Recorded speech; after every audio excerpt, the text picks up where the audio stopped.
नमस्कार दोस्तों, welcome to my YouTube channel. आज मैंने आप सभी लोगों के लिए पॉलिटी में महत्वपूर्ण क्वेश्चन लाया है, जो देखिए दोस्तों हर कंपटीशन की परीक्षाओं के लिए बहुत ही महत्वपूर्ण है। जैसे एसएससी जीडी हुआ, सीजीएल है, यूपीपी, आरआरबी, एनटीपीसी और सभी कंपटीशन की परीक्षाओं के लिए पॉलिटी से संबंधित क्वेश्चन हर बार ही पूछे जाते हैं। तो दोस्तों आप सभी लोग हमारे इस वीडियो को जरूर देख लीजिए और अपने दोस्तों में भी शेयर कर लीजिए। तो देखिए दोस्तों, हमारा पहला क्वेश्चन है कि भारतीय संविधान की उद्देशिका में किस संशोधन द्वारा समाजवाद, पंथ निरपेक्षता तथा अखंडता को जोड़ा गया था। भारतीय संविधान की उद्देशिका में किस संविधान संशोधन द्वारा समाजवाद, पंथ निरपेक्षता तथा अखंडता को जोड़ा गया था। तो देखिए दोस्तों, 42वें संविधान संशोधन के द्वारा भारतीय संविधान की उद्देशिका में समाजवाद, पंथ निरपेक्षता तथा अखंडता को जोड़ा गया था। फिर हमारा अगला क्वेश्चन है कि भारतीय संविधान के अधिकार के स्रोत कौन से हैं। भारतीय संविधान के अधिकार के स्रोत कौन से हैं। तो देखिए दोस्तों, हम भारत के लोग यही भारतीय संविधान के अधिकार का स्रोत हैं। हम भारत के लोग यही भारतीय संविधान के अधिकार का स्रोत हैं। फिर हमारा अगला क्वेश्चन है कि भारत की संविधान की प्रस्तावना में प्रयुक्त स्वतंत्रता, समानता व बंधुत्व शब्द किस क्रांति से प्रेरित है। भारत के संविधान की प्रस्तावना में प्रयुक्त स्वतंत्रता, समानता व बंधुत्व शब्द किस क्रांति से प्रेरित है। तो देखिए दोस्तों, फ्रांस की क्रांति से भारत की संविधान की प्रस्तावना में प्रयुक्त स्वतंत्रता, समानता व बंधुत्व लिया गया है। फिर देखिए दोस्तों, हमारा अगला क्वेश्चन है कि भारत की संविधान की प्रस्तावना में प्रयुक्त स्वतंत्रता, समानता व बंधुत्व शब्द किस क्रांति से प्रेरित है। तो इसका राइट आंसर हो जाएगा फ्रांस की क्रांति से। फ्रांस की क्रांति से भारत की संविधान में स्वतंत्रता, समानता व बंधुत्व की क्रांति प्रेरित है। फिर हमारा अगला क्वेश्चन है कि संविधान की प्रस्तावना का विधिक स्वरूप क्या है। संविधान की प्रस्तावना का विधिक स्वरूप क्या है। तो देखिए दोस्तों, संविधान की प्रस्तावना का विधिक स्वरूप है, यह लागू नहीं किया जा सकता है। यह लागू नहीं किया जा सकता है। यह संविधान की प्रस्तावना का विधिक स्वरूप है।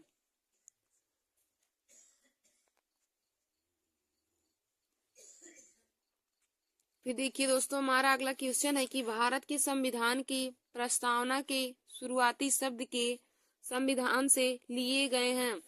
भारत की संविधान की प्रस्तावना के शुरुआती शब्द किस देश के संविधान से लिए गए हैं। तो देखिए दोस्तों, भारत के संविधान के शुरुआती शब्द कौन से हैं। तो शुरुआती शब्द हैं हम भारत के लोग, और हम भारत के लोग यह शब्द संयुक्त राज्य अमेरिका देश के संविधान से लिया गया है। हम भारत के लोग शब्दों का प्रयोग संयुक्त राज्य अमेरिका के देश से लिया गया है। फिर दोस्तों, हमारा अगला क्वेश्चन है कि संविधान की प्रस्तावना में अंतिम बार संशोधन कब किया गया। संविधान की प्रस्तावना में अंतिम बार संशोधन कब हुआ था। तो देखिए दोस्तों, संविधान की प्रस्तावना में अंतिम बार संशोधन 1976 ईस्वी में हुआ था। संविधान की प्रस्तावना में अंतिम बार संशोधन 1976 ईस्वी में हुआ था। और यदि पूछे कि प्रथम संविधान संशोधन कब हुआ था, तो दोस्तों प्रथम संविधान संशोधन 1951 ईस्वी में हुआ था। फिर हमारा अगला क्वेश्चन है कि भारत के संविधान की प्रस्तावना में कितने प्रकार के न्याय, स्वतंत्रता, समानता व अखंडता है। भारत की संविधान की प्रस्तावना में कितने प्रकार के न्याय, स्वतंत्रता, समानता व अखंडता है। तो देखिए दोस्तों, भारत की संविधान में 3 प्रकार के न्याय, 5 प्रकार की स्वतंत्रता, 2 प्रकार की समानता और 1 प्रकार की अखंडता है। भारत के संविधान में 3 प्रकार के न्याय हैं, 5 प्रकार की स्वतंत्रता है, 2 प्रकार की समानता है और 1 प्रकार की अखंडता है। फिर दोस्तों, हमारा अगला क्वेश्चन है कि संविधान की प्रस्तावना में भारत को क्या कहा गया है। संविधान की प्रस्तावना में भारत को क्या कहा गया है। तो देखिए दोस्तों, संविधान की प्रस्तावना में भारत को सर्वसत्ताधारी, समाजवादी, धर्मनिरपेक्ष, लोकतांत्रिक गणराज्य कहा गया है। भारत की संविधान की प्रस्तावना में भारत को सर्वसत्ताधारी, समाजवादी, धर्मनिरपेक्ष, लोकतांत्रिक और गणराज्य कहा गया है। देखिए दोस्तों, संविधान की प्रस्तावना में भारत को सर्वसत्ताधारी, समाजवादी, धर्मनिरपेक्ष, लोकतांत्रिक तथा गणराज्य कहा गया है। फिर हमारा अगला क्वेश्चन है कि फिर देखिए दोस्तों, हमारा अगला क्वेश्चन है कि संविधान की प्रस्तावना में प्रयुक्त शब्द सेक्युलर को क्या अर्थ है। भारत की संविधान की प्रस्तावना में प्रयुक्त शब्द सेक्युलर का क्या अर्थ है। तो देखिए दोस्तों, सेक्युलर का अर्थ है सभी नागरिकों को धर्म एवं उपासना की स्वतंत्रता। सभी नागरिकों को धर्म एवं उपासना की स्वतंत्रता। फिर हमारा अगला क्वेश्चन है कि संविधान सभा में राज्य के नीति निदेशक सिद्धांत की धारणा कहाँ के संविधान से ली गई है, या फिर किस देश के संविधान से लिया गया है। संविधान सभा में राज्य की नीति निदेशक सिद्धांत की धारणा किस देश के संविधान से लिया गया है। तो देखिए दोस्तों, आयरलैंड देश के संविधान से संविधान सभा में राज्य के नीति निदेशक सिद्धांत लिए गए हैं। संविधान सभा में राज्य की नीति निदेशक सिद्धांत आयरलैंड के संविधान से लिया गया है। और देखिए दोस्तों, राज्य की नीति निदेशक सिद्धांत यह हमारा भाग 4 में है। भाग 4 में राज्य के नीति निदेशक सिद्धांत का वर्णन किया गया है। और राज्य की नीति निदेशक सिद्धांत आर्टिकल 36 से लेकर 51 तक है। राज्य की नीति निदेशक सिद्धांत आर्टिकल 36 से लेकर 51 तक है। और राज्य की नीति निदेशक सिद्धांत आयरलैंड के संविधान से लिए गए हैं। आयरलैंड देश के संविधान से लिए गए हैं। और दोस्तों, राज्य के नीति निदेशक सिद्धांत के बारे में वर्णन भाग 4 में है। फिर हमारा अगला क्वेश्चन है कि डॉक्टर भीमराव अम्बेडकर ने संविधान का हृदय और आत्मा किसे कहा है। डॉक्टर भीमराव अम्बेडकर ने संविधान का हृदय और आत्मा किसे कहा है। तो देखिए दोस्तों, डॉक्टर भीमराव अम्बेडकर ने संवैधानिक उपचारों के अधिकार को संविधान का हृदय और आत्मा कहा है। संवैधानिक उपचारों के अधिकार को डॉक्टर भीमराव अम्बेडकर ने संविधान का हृदय और आत्मा कहा है। और देखिए दोस्तों, संवैधानिक उपचारों का अधिकार हमारा आर्टिकल 32 में है। संवैधानिक उपचारों का अधिकार आर्टिकल 32 में है। और आर्टिकल 32 को ही डॉक्टर भीमराव अम्बेडकर ने संविधान का हृदय और आत्मा कहा है। यदि पूछे कि डॉक्टर भीमराव अम्बेडकर ने संविधान के किस आर्टिकल को संविधान का हृदय और आत्मा कहा है, तो दोस्तों आप बताएंगे कि आर्टिकल 32 को डॉक्टर भीमराव अम्बेडकर ने संविधान का हृदय और आत्मा कहा है। फिर देखिए दोस्तों, हमारा अगला क्वेश्चन है कि हाउस ऑफ द पीपल को लोकसभा का नाम किस वर्ष दिया गया था। हाउस ऑफ द पीपल को लोकसभा का नाम किस वर्ष दिया गया था। तो देखिए दोस्तों, हाउस ऑफ द पीपल को लोकसभा का नाम 1954 ईस्वी में दिया गया था। हाउस ऑफ द पीपल को लोकसभा का नाम 1954 ईस्वी में दिया गया था। फिर हमारा अगला क्वेश्चन है कि रिट जारी किए जाते हैं। रिट जारी किए जाते हैं, तो देखिए दोस्तों, रिट जारी किए जाते हैं सर्वोच्च न्यायालय और उच्च न्यायालयों के द्वारा। सर्वोच्च न्यायालय और उच्च न्यायालयों के द्वारा रिट जारी किए जाते हैं। फिर दोस्तों, हमारा अगला क्वेश्चन है कि संविधान की संकल्पना का उद्भव सर्वप्रथम किस देश में हुआ। संविधान की संकल्पना का उद्भव सर्वप्रथम किस देश में हुआ। तो देखिए दोस्तों, संविधान की संकल्पना का उद्भव सर्वप्रथम ब्रिटेन देश में हुआ था। संविधान की संकल्पना का उद्भव सर्वप्रथम ब्रिटेन देश में हुआ था। फिर हमारा अगला क्वेश्चन है कि देश का प्रथम विधि अधिकारी कौन है। देश का प्रथम विधि अधिकारी कौन है। तो देखिए दोस्तों, देश का प्रथम विधि अधिकारी महान्यायवादी है। देश का प्रथम विधि अधिकारी कौन है। तो दोस्तों, देश का प्रथम विधि अधिकारी महान्यायवादी है। फिर देखिए दोस्तों, हमारा अगला क्वेश्चन है कि भारतीय संविधान का अभिरक्षक कौन है। भारतीय संविधान का अभिरक्षक कौन है। तो देखिए दोस्तों, भारत का मुख्य न्यायाधीश भारतीय संविधान का अभिरक्षक माना जाता है। भारतीय संविधान का अभिरक्षक कौन है।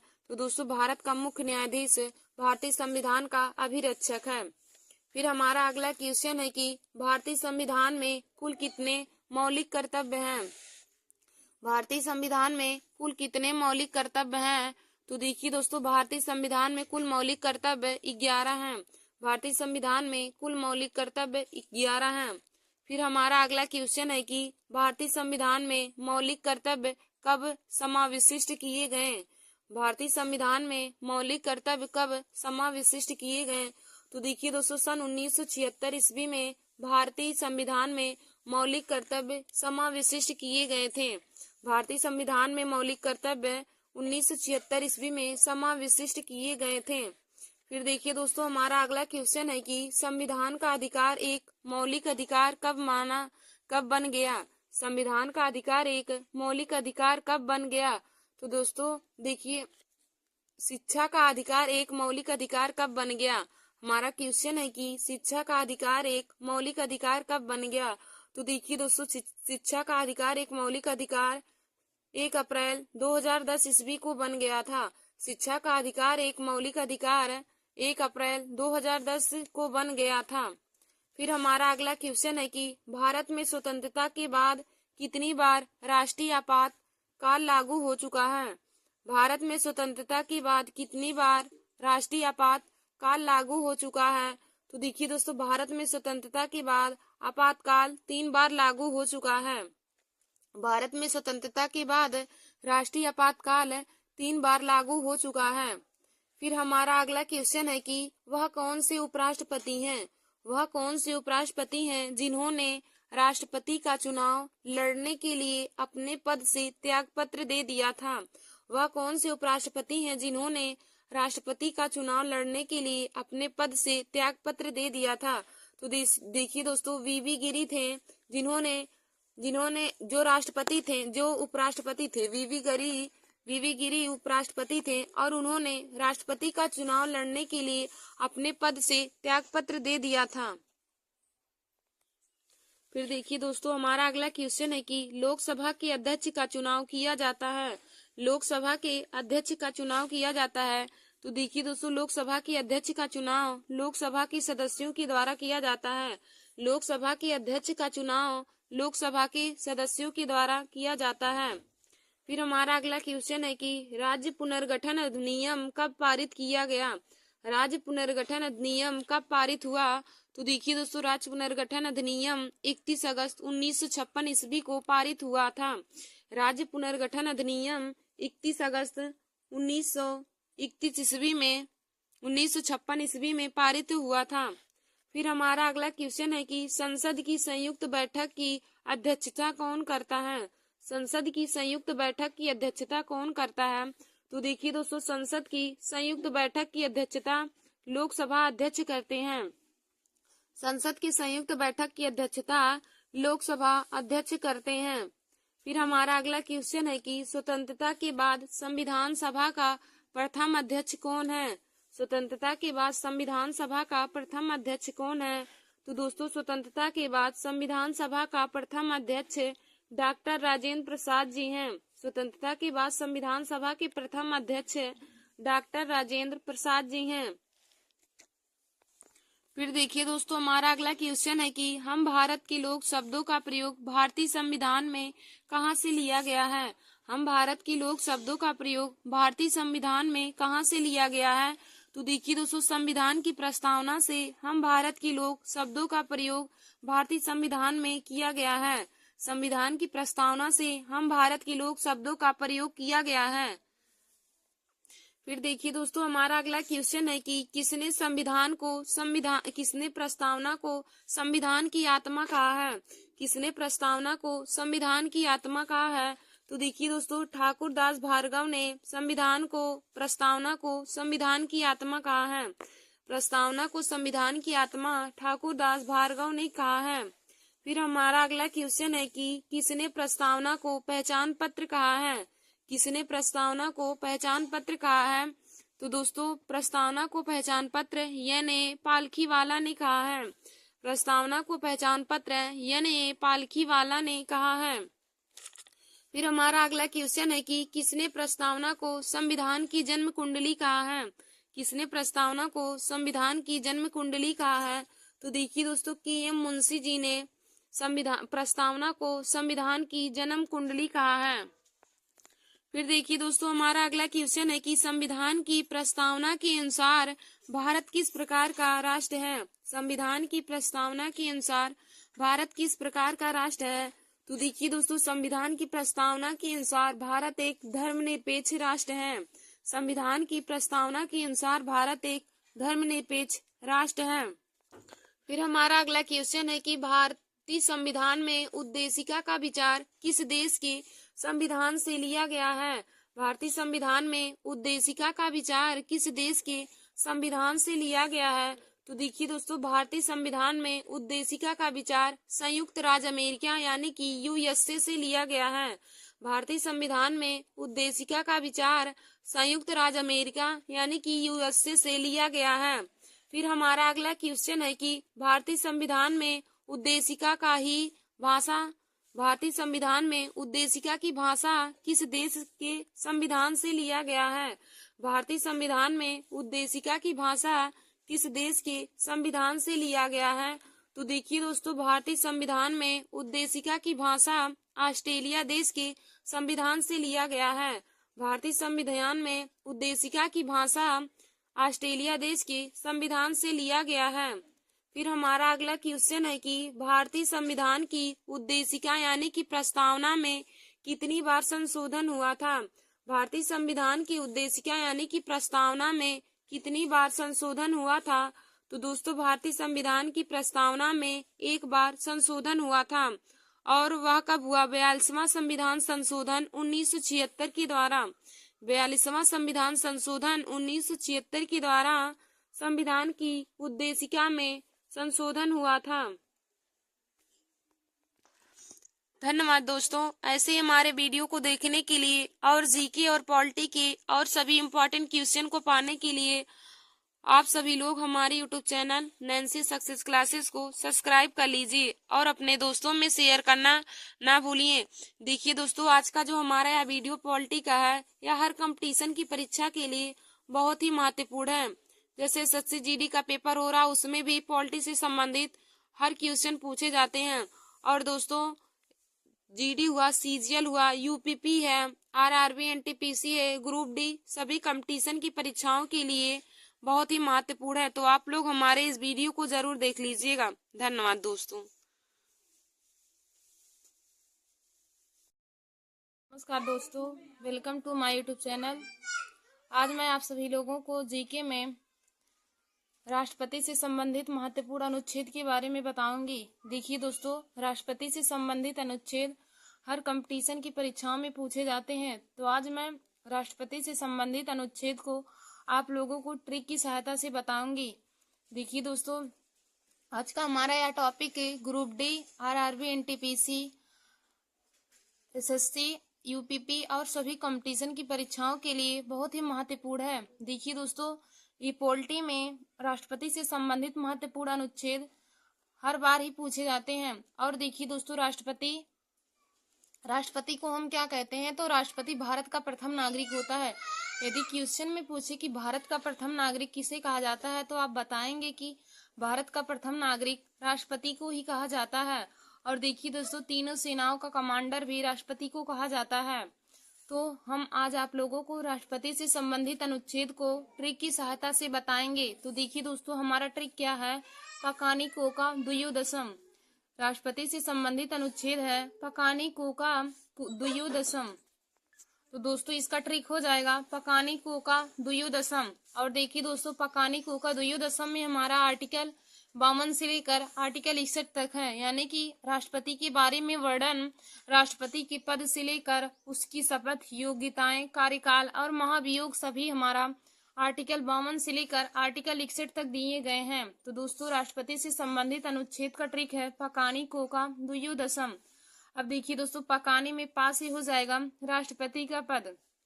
राष्ट्रपति के पद के बारे में उल्लेख आर्टिकल 52 में दिया है। अब फिर का से हो जाएगा कार्यपालिका का प्रधान। राष्ट्रपति कार्यपालिका का प्रधान, यह आर्टिकल 53 में दिया गया है। फिर उसके बाद देखिए दोस्तों, नी से हो जाएगा निर्वाचन, यानी कि राष्ट्रपति का निर्वाचन आर्टिकल 54 में दिया गया है। अब फिर देखिए दोस्तों, कोका में को से हो जाएगा कोटा, यानी कि रीति।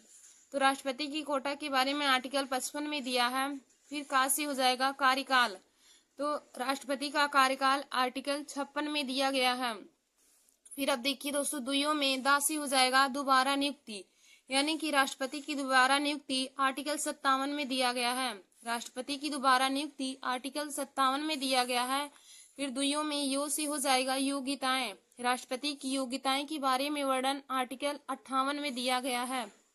फिर देखिए दोस्तों 10वीं में दा से हो जाएगा राष्ट्रपति के पद के लिए शर्तें। राष्ट्रपति के पद के लिए शर्तें, तो राष्ट्रपति के पद के लिए शर्तें आर्टिकल 59 में दिया गया है। अब 10वीं में सा से हो जाएगा शपथ। राष्ट्रपति को शपथ देखिए दोस्तों आर्टिकल 60 में दिलाया जाता है। राष्ट्रपति को शपथ है आर्टिकल 60 में दिलाया जाता है। फिर मां से हो जाएगा महाभियोग। मां से हो जाएगा महाभियोग। और दोस्तों देखिए महाभियोग के बारे में वर्णन आर्टिकल 61 में दिया गया है। और यह बहुत ही महत्वपूर्ण क्वेश्चन है कि आर्टिकल किसमें महाभियोग के बारे में वर्णन दिया गया है। उसमें पूछा है कि क्वेश्चन हमारा पूछा जाता है कि महाभियोग के बारे में वर्णन आर्टिकल किस में दिया है, तो हमें 4 ऑप्शन दिया रहेगा, तो उसमें से एक ऑप्शन आर्टिकल 61 रहेगा। तो दोस्तों महाभियोग के बारे में वर्णन आर्टिकल 61 में दिया गया है। और एक आर्टिकल हमारा जो होता है कि डॉक्टर भीमराव अंबेडकर ने किस आर्टिकल को संविधान की आत्मा कहा है, तो दोस्तों आर्टिकल 32 को डॉक्टर भीमराव अंबेडकर ने संविधान की आत्मा कहा है। यह भी क्वेश्चन बहुत ही बार ही कंपटीशन की परीक्षाओं में पूछा जाता है। और दोस्तों एक आर्टिकल हमारा आर्टिकल 76 है जिसमें महान्यायवादी के बारे में बताया जाता है। वह भी हमारा क्वेश्चन हर बार ही कंपटीशन की परीक्षाओं में पूछे जाता है। तो देखिए दोस्तों हमने आज आप सभी लोगों को राष्ट्रपति से संबंधित अनुच्छेद को ट्रिक की सहायता से बताया है। तो हमारा जीके का ट्रिक क्या है, पकानी कोका द्वयोदशम। पकानी कोका द्वयोदशम, इसमें आर्टिकल 52 से लेके आर्टिकल 61 तक के सभी अनुच्छेद दिए हैं, जिसमें राष्ट्रपति के पद से लेकर राष्ट्रपति की योग्यताएं, शर्तें, राष्ट्रपति की शपथ, राष्ट्रपति की योग्यताएं के बारे में वर्णन है। तो दोस्तों पकाने में पास से हो जाएगा राष्ट्रपति का पद। तो राष्ट्रपति के पद के बारे में वर्णन आर्टिकल 52 में दिया है। और फिर का से हो जाएगा कार्यपालिका का प्रधान। तो कार्यपालिका का प्रधान आर्टिकल 53 में दिया है। अपनी से हो जाएगा दोस्तों निर्वाचन। तो निर्वाचन आर्टिकल 54 में दिया है। फिर देखिए दोस्तों कोका में कोटा से हो जाएगा कोटा के बारे में वर्णन आर्टिकल 55 में दिया है। फिर देखिए दोस्तों फिर का से हो जाएगा कार्यकाल। राष्ट्रपति का कार्यकाल आर्टिकल 56 में दिया है। और देखिए दोस्तों यदि पूछे कि राष्ट्रपति का कार्यकाल कितने वर्ष होता है, तो राष्ट्रपति का कार्यकाल 5 वर्ष के लिए होता है। फिर देखिए दोस्तों दुइयों में दास से हो जाएगा दोबारा नियुक्ति। राष्ट्रपति की दोबारा नियुक्ति, तो दोबारा नियुक्ति के बारे में वर्णन आर्टिकल 57 में दिया गया है। फिर यो से हो जाएगा योग्यताएं। राष्ट्रपति की योग्यताएं आर्टिकल 58 में दिया गया है। फिर देखिए दोस्तों 10वीं में दा से हो जाएगा राष्ट्रपति के पद के लिए शर्तें। तो राष्ट्रपति के पद के लिए शर्तें आर्टिकल 59 में दिया गया है। फिर 7 से हो जाएगा शपथ। तो राष्ट्रपति को शपथ दोस्तों आर्टिकल 60 में दिलाई जाती है। यदि पूछे कि राष्ट्रपति को शपथ किस आर्टिकल में दिलाई जाती है, तो आप बताएंगे राष्ट्रपति को शपथ आर्टिकल 60 में दिलाई जाती है। फिर दोस्तों मां से हो जाएगा महाभियोग। राष्ट्रपति को महाभियोग आर्टिकल 61 में है। तो दोस्तों हमने आप लोग को बताया कि एक आर्टिकल हमारा 61 जिसमें महाभियोग के बारे में वर्णन है, और एक आर्टिकल 76 जिसमें महान्यायवादी के बारे में वर्णन है। तो यह दोनों आर्टिकल ही कंपटीशन की परीक्षा के लिए बहुत ही महत्वपूर्ण है। धन्यवाद दोस्तों। ऐसे हमारे वीडियो को देखने के लिए और जीके के महत्वपूर्ण ट्रिक को पाने के लिए आप सभी लोग हमारे YouTube channel Nancy success classes को सब्सक्राइब कर लीजिए और अपने दोस्तों में शेयर करना ना भूलें। धन्यवाद दोस्तों। नमस्कार दोस्तों, welcome to my YouTube channel. आज मैं आप सभी लोगों को महात्मा गांधी के बारे में संबंधित महत्वपूर्ण क्वेश्चन लेकर आए हूँ। तो देखिए दोस्तों आज हमारा जीके का यह वीडियो जो है SSC GD, CGL, RRB, NTPC, UPP और सभी कंपटीशन की परीक्षाओं के लिए बहुत ही महत्वपूर्ण है। तो दोस्तों आप लोग हमारे इस वीडियो को जरूर देख लीजिए और अपने दोस्तों में भी शेयर कर लीजिए। देखिए दोस्तों एसएससी जीडी का पेपर हो रहा है और उसमें महात्मा गांधी से संबंधित क्वेश्चन भी पूछे जाते हैं। तो आप लोग हमारे इस वीडियो को देख लीजिए। और देखिए दोस्तों जो मैं क्वेश्चन लाई हूँ यह हर बार ही हर कंपटीशन की परीक्षाओं में बार बार रिपीटेड क्वेश्चन है। तो आप लोग इसे अपने कॉपी में नोट कर लीजिएगा। तो देखिए दोस्तों हमारा पहला क्वेश्चन है कि गांधी इरविन समझौता किससे संबंधित है। गांधी इरविन समझौता किससे संबंधित है। तो देखिए दोस्तों गांधी इरविन समझौता सविनय अवज्ञा आंदोलन से संबंधित है। गांधी इरविन समझौता किस आंदोलन से संबंधित है। तो दोस्तों गांधी इरविन समझौता सविनय अवज्ञा आंदोलन से संबंधित है। और दोस्तों यदि पूछे कि क्वेश्चन में कि गांधी इरविन समझौता कब हुआ था, तो आप लोग बताएंगे गांधी इरविन समझौता 1931 ईस्वी में हुआ था। तो दोस्तों गांधी इरविन समझौता 1931 ईस्वी में हुआ था। और यदि पूछे कि गांधी इरविन समझौता किस आंदोलन से संबंधित है, तो आप लोग बताएंगे गांधी इरविन समझौता सविनय अवज्ञा आंदोलन से संबंधित है। और देखिए दोस्तों सविनय अवज्ञा आंदोलन हमारा कब हुआ था, तो सविनय अवज्ञा आंदोलन 1930 ईस्वी में हुआ था। सविनय अवज्ञा आंदोलन 1930 ईस्वी में हुआ था। देखिए दोस्तों यदि पूछे कि महात्मा गांधी जी द्वारा दिए गए कितने आंदोलन है, तो महात्मा गांधी ने 3 आंदोलन दिए थे। नंबर 1 भारत छोड़ो आंदोलन, नंबर 2 असहयोग आंदोलन और नंबर 3 सविनय अवज्ञा आंदोलन। तो देखिए दोस्तों महात्मा गांधी ने 3 आंदोलन दिया था, सविनय अवज्ञा आंदोलन, भारत छोड़ो आंदोलन और असहयोग आंदोलन। तो देखिए दोस्तों सविनय अवज्ञा आंदोलन को महात्मा गांधी ने 1930 ईस्वी में दिया था। भारत छोड़ो आंदोलन 9 अगस्त 1942 ईस्वी को दिया था और असहयोग आंदोलन 1920 ईस्वी में महात्मा गांधी ने दिया था। तो महात्मा गांधी जी द्वारा दिए गए 3 आंदोलन थे, सविनय अवज्ञा आंदोलन, भारत छोड़ो आंदोलन और असहयोग आंदोलन।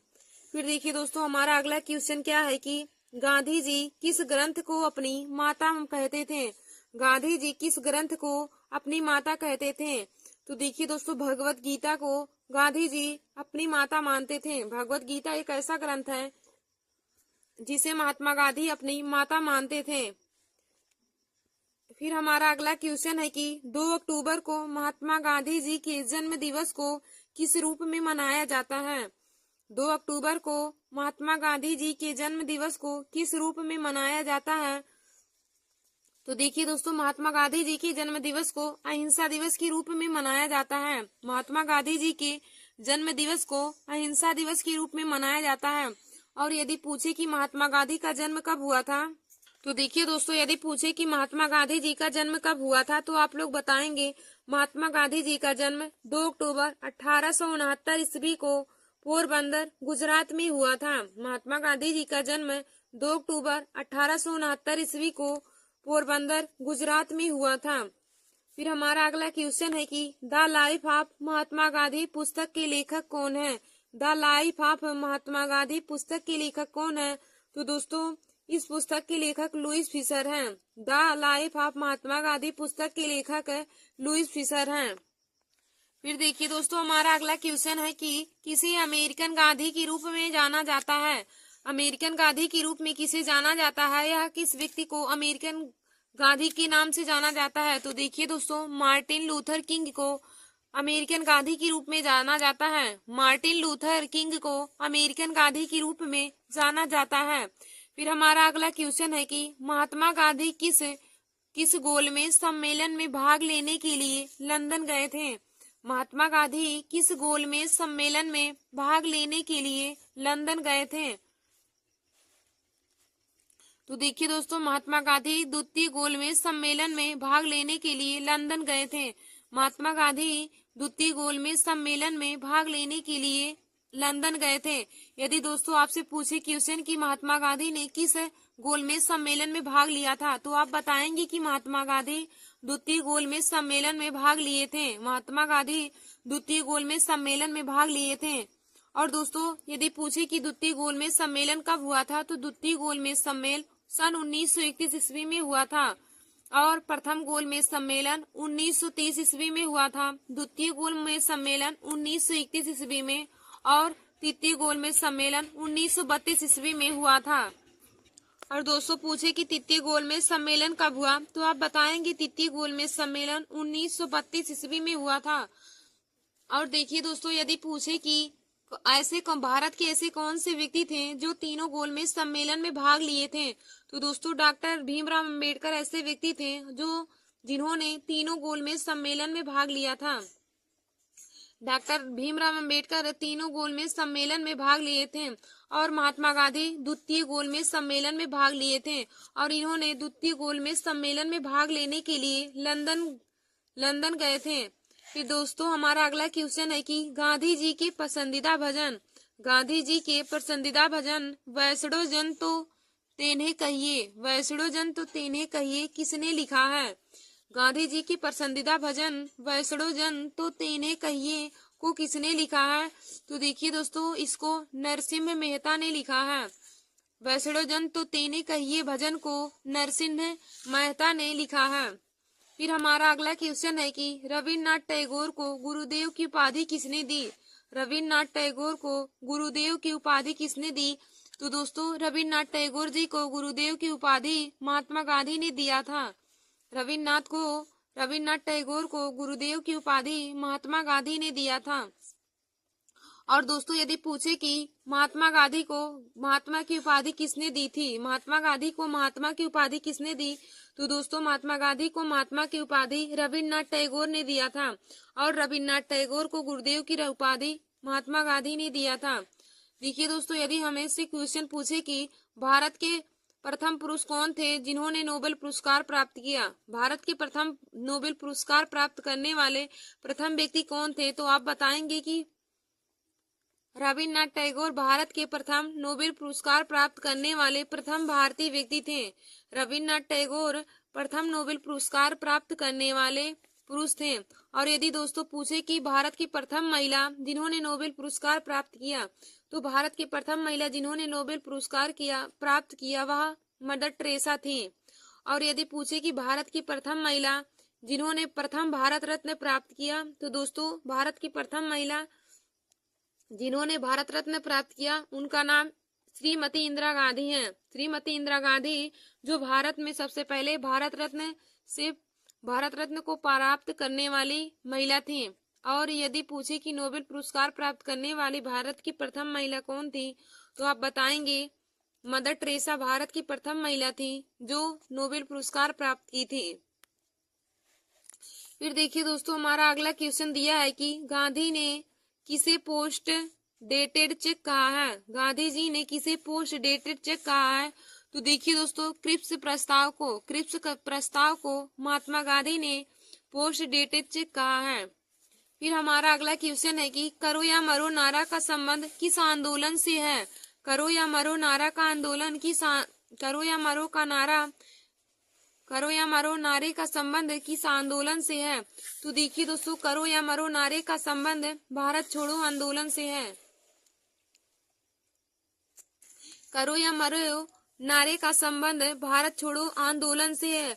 और देखिए दोस्तों, यदि पूछे कि करो या मरो का नारा किसने दिया था, तो आप बताएंगे करो या मरो का नारा महात्मा गांधी ने दिया था। करो या मरो का नारा महात्मा गांधी ने दिया था।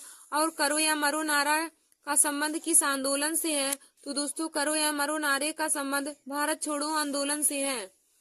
फिर हमारा अगला क्वेश्चन है कि महात्मा गांधी जी का जन्म दिवस अंतर्राष्ट्रीय स्तर पर किस रूप में मनाया जाता है? महात्मा गांधी जी का जन्म दिवस अंतर्राष्ट्रीय स्तर पर किस रूप में मनाया जाता है? तो देखिए दोस्तों, महात्मा गांधी जी का जन्म दिवस अंतर्राष्ट्रीय स्तर पर अहिंसा दिवस के रूप में मनाया जाता है। 2 अक्टूबर को गांधी जी की जयंती को अंतर्राष्ट्रीय स्तर पर अहिंसा दिवस के रूप में मनाया जाता है। फिर दोस्तों, हमारा अगला क्वेश्चन है कि गांधी जी खादी को किसका प्रतीक मानते थे? गांधी जी खादी को किसका प्रतीक मानते थे? तो देखिए दोस्तों, गांधी जी खादी को आर्थिक स्वतंत्रता का प्रतीक मानते थे। महात्मा गांधी खादी को आर्थिक स्वतंत्रता का प्रतीक मानते थे। फिर हमारा अगला क्वेश्चन है कि गांधी ने किस कानून को काला कानून कहा है? गांधी जी किस कानून को काला कानून कहते थे या उन्होंने किस कानून को काला कानून कहा है? तो देखिए दोस्तों, रोलेट एक्ट को महात्मा गांधी ने काला कानून कहा है। फिर देखिए दोस्तों, हमारा अगला क्वेश्चन है कि सत्याग्रह शब्द का प्रयोग सबसे पहले कौन किया था? सत्याग्रह शब्द का प्रयोग सर्वप्रथम कौन किया था? तो दोस्तों, महात्मा गांधी ने सर्वप्रथम सत्याग्रह का प्रयोग किया था। सत्याग्रह शब्द का प्रयोग सर्वप्रथम महात्मा गांधी ने किया था। फिर हमारा अगला क्वेश्चन है कि कांग्रेस ने भारत छोड़ो आंदोलन का प्रस्ताव कब किया था? कांग्रेस ने भारत छोड़ो आंदोलन का प्रस्ताव कब किया? तो दोस्तों, 1942 ईस्वी में कांग्रेस ने भारत छोड़ो आंदोलन का प्रस्ताव किया। फिर हमारा अगला क्वेश्चन है कि किस आंदोलन में महात्मा गांधी ने भूख हड़ताल के रूप में पहली बार प्रयोग किया था। किस आंदोलन में महात्मा गांधी ने भूख हड़ताल को किस रूप में पहली बार प्रयोग किया था। भूख हड़ताल को किस रूप में प्रयोग किया था पहली बार। तो दोस्तों उन्होंने भूख हड़ताल सर्वप्रथम 1918 ईस्वी को अहमदाबाद मिल मजदूर की हड़ताल में उन्होंने भूख हड़ताल पर काम किया। फिर हमारा अगला क्वेश्चन है कि जलियांवाला बाग में गोली चलाने का आदेश किसने दिया था। जलियांवाला बाग में गोली चलाने का आदेश किसने दिया। तो देखिए दोस्तों जनरल डायर ने जलियांवाला बाग में गोली चलाने का आदेश दिया था। और दोस्तों यदि पूछे कि जलियांवाला बाग हत्याकांड कब हुआ था तो आप बताएंगे जलियांवाला बाग हत्याकांड 13 अप्रैल 1919 ईस्वी को अमृतसर में हुआ था। हमारा अगला क्वेश्चन क्या है कि यदि पूछे कि जलियांवाला बाग में गोली चलाने का आदेश किसने दिया था। तो दोस्तों जनरल डायर ने जलियांवाला बाग में गोली चलाने का आदेश दिया। और यदि पूछे आपसे क्वेश्चन कि जलियांवाला बाग हत्याकांड कब हुआ तो आप बताएंगे जलियांवाला बाग हत्याकांड 13 अप्रैल 1919 ईस्वी को अमृतसर में हुआ था। फिर दोस्तों हमारा अगला क्वेश्चन है भारत और पाकिस्तान का विभाजन किस योजना के अंतर्गत हुआ था। भारत और पाकिस्तान का विभाजन किस योजना के अंतर्गत हुआ। तो देखिए दोस्तों माउंटबेटन योजना के अनुसार माउंटबेटन योजना के अंतर्गत भारत और पाकिस्तान का विभाजन हुआ था। माउंटबेटन योजना के अंतर्गत भारत और पाकिस्तान का विभाजन हुआ था। फिर हमारा अगला क्वेश्चन है कि जलियांवाला बाग हत्याकांड के समय वायसराय कौन था। जलियांवाला बाग हत्याकांड के समय वायसराय कौन था। तो देखिए दोस्तों Lord James Ford Jallianwala Bagh हत्याकांड के समय वायसराय थे। Lord James Ford Jallianwala Bagh हत्याकांड के समय वायसराय थे। फिर हमारा अगला क्वेश्चन है कि साइमन कमीशन भारत में कब वापस आया। साइमन कमीशन भारत में कब आया। तो देखिए दोस्तों साइमन कमीशन भारत में सन 1928 ईस्वी को आया था। साइमन कमीशन भारत में सन 1928 ईस्वी में आया था। फिर हमारा अगला क्वेश्चन है कि स्वराज पार्टी की स्थापना कब हुई। स्वराज पार्टी की स्थापना कब हुई। तो देखिए दोस्तों सन 1923 ईस्वी को स्वराज पार्टी की स्थापना हुई थी। 1923 ईस्वी को स्वराज पार्टी की स्थापना हुई थी। फिर हमारा आगे क्वेश्चन है कि गांधी जी ने अपने दो फेफड़ों के रूप में किसका वर्णन किया है। गांधी जी ने अपने दो फेफड़ों के रूप में किसका वर्णन किया है। तो देखिए दोस्तों अहिंसा व सत्य का प्रयोग उन्होंने अपने दो फेफड़ों के रूप में किया है। अहिंसा और सत्य को उन्होंने अपने फेफड़ों के रूप में प्रयोग किया है। फिर हमारा अगला क्वेश्चन है कि गांधी जी के साथ नमक सत्याग्रह का नेतृत्व किसने किया। गांधी जी के साथ नमक सत्याग्रह का नेतृत्व किसने किया। तो दोस्तों सरोजिनी नायडू ने किया था। महात्मा गांधी जी के साथ नमक सत्याग्रह का नेतृत्व सरोजिनी नायडू ने किया था। नमस्कार दोस्तों, welcome to my YouTube channel. आज मैं आप सभी लोगों को जीके में महत्वपूर्ण क्रांतियां बताऊंगी। देखिए दोस्तों आज का हमारा टॉपिक है विभिन्न महत्वपूर्ण कृषि क्रांतियां। आज मैं कृषि से संबंधित आप लोगों को महत्वपूर्ण क्रांतियों के बारे में बताऊंगी जो देखिए दोस्तों हर कंपटीशन की परीक्षाओं के लिए बहुत ही महत्वपूर्ण है। तो हमारा पहला है श्वेत क्रांति। श्वेत क्रांति किससे संबंधित है। तो देखिए दोस्तों श्वेत क्रांति दुग्ध उत्पादन से संबंधित है। हमारा पहला है श्वेत क्रांति।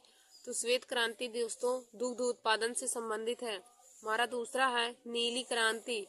तो देखिए दोस्तों नीली क्रांति मछली उत्पादन से संबंधित है। हमारा दूसरा नीली क्रांति। तो नीली क्रांति मछली उत्पादन से संबंधित है। फिर हमारा अगला है भूरी क्रांति। तो देखिए दोस्तों भूरी क्रांति उर्वरक उत्पादन से संबंधित है। भूरी क्रांति उर्वरक उत्पादन से संबंधित है। फिर हमारा अगला है रजत क्रांति। तो देखिए दोस्तों रजत क्रांति अंडा उत्पादन से संबंधित है। रजत क्रांति अंडा उत्पादन से संबंधित है। फिर हमारा अगला है पीली क्रांति। तो देखिए दोस्तों पीली क्रांति तिलहन उत्पादन से संबंधित है। हमारा अगला पीली क्रांति है। तो पीली क्रांति तिलहन उत्पादन से संबंधित है। फिर दोस्तों हमारा अगला दिया है काली क्रांति। तो देखिए दोस्तों काली क्रांति बायोडीजल उत्पादन से संबंधित है। हमारा अगला है काली क्रांति। तो काली क्रांति बायोडीजल उत्पादन से संबंधित है। देखिए दोस्तों हमारा अगला है लाल क्रांति।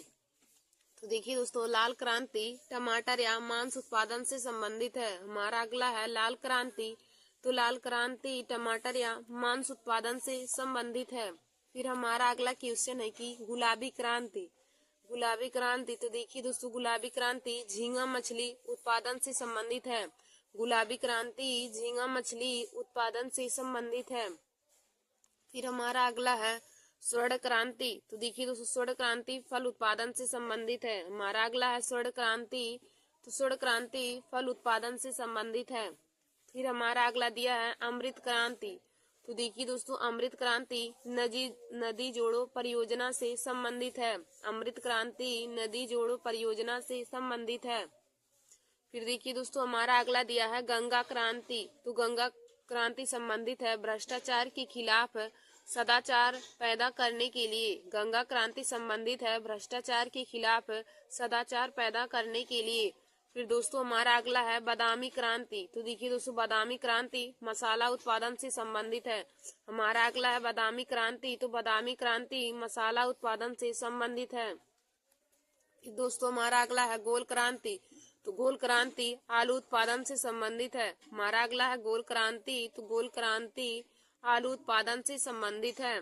फिर दोस्तों हमारा अगला है इंद्रधनुषी क्रांति। तो इंद्रधनुषी क्रांति सभी क्रांतियों पर निगरानी रखने हेतु इंद्रधनुषी क्रांति का उपयोग किया जाता है। इंद्रधनुषी क्रांति है सभी क्रांतियों पर निगरानी रखने हेतु हम इंद्रधनुषी क्रांति का अध्ययन करते हैं।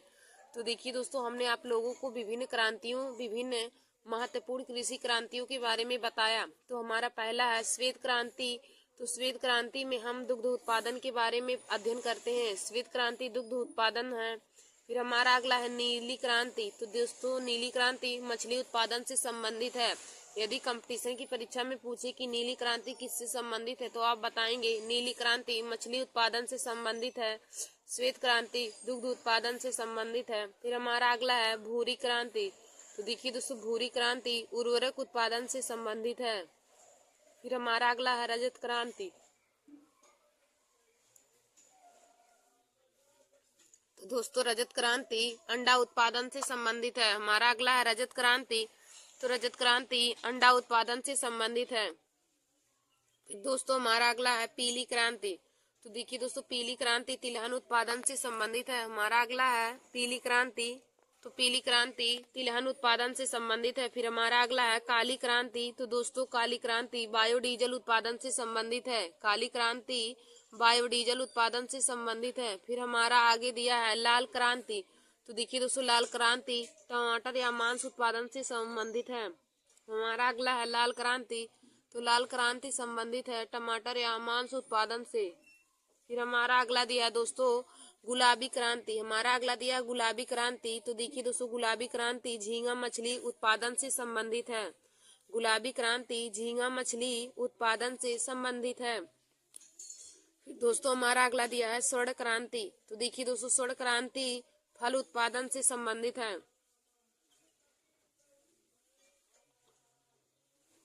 फिर हमारा आगे दिया है अमृत क्रांति।